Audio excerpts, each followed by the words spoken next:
L'usage de smartphones par des centaines de millions d'Africains ne signifie pas forcément que les standards de développement sont atteints. Il appartient également aux administrations du continent de s'orienter vers le numérique. L'administration africaine, à l'heure du numérique, c'est sous ce vocable que se tient la 7e édition d'Africa IT Telecom. La 7e édition d'Africa IT Telecom, ouverte lundi à Abidjan, se positionne comme une opportunité pour enclencher un débat de fond avec les administrations publiques sur l'intérêt et l'utilité stratégique d'adopter une vision numérique au sein de leur structure. L'économie numérique ne peut être considérée comme un socle sur lequel repose toute l'économie d'un pays.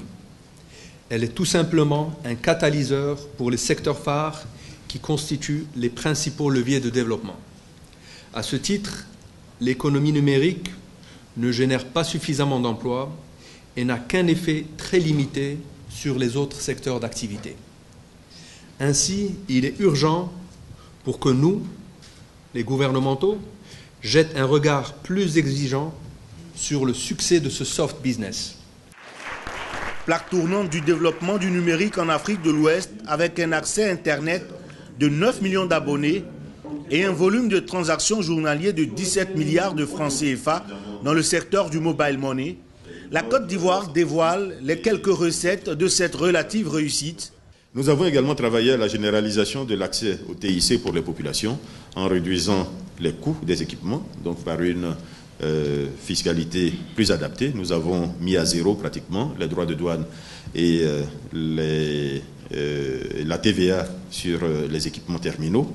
Nous avons mis en œuvre des projets de facilitation de l'acquisition de l'équipement par les populations à travers le projet Un citoyen, un ordinateur, la construction de cybercentres et surtout nous avons mis en place un plan ambitieux de formation de développement d'une expertise nationale en matière de TIC, illustré notamment par la création de l'École supérieure africaine des TIC.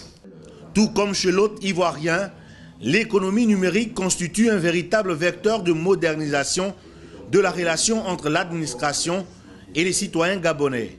Dans ce pays d'Afrique centrale, l'économie numérique représente 6% du PIB. Ce chiffre pourrait être porté à 13% à l'horizon 2025.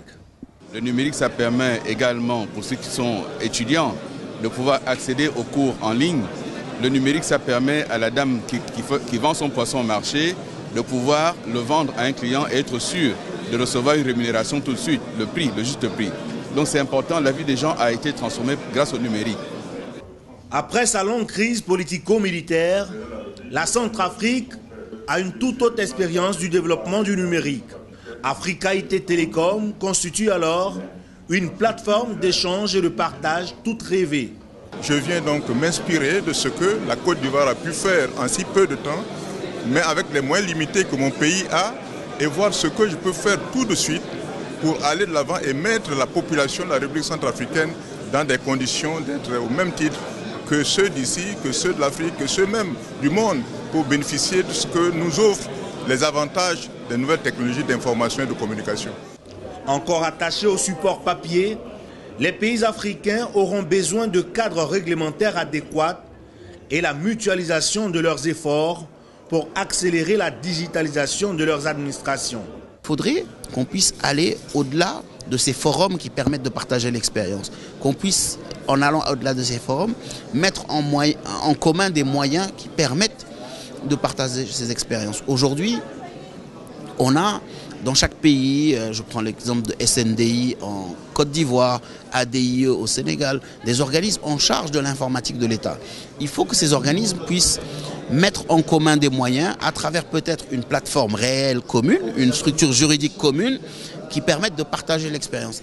Événement phare de l'économie numérique, cette tribune qu'offre e-conférence, leader des conférences B2B en Afrique, permettra à plus de 250 décideurs du secteur d'opérer des choix stratégiques pour une Afrique en marche vers l'émergence.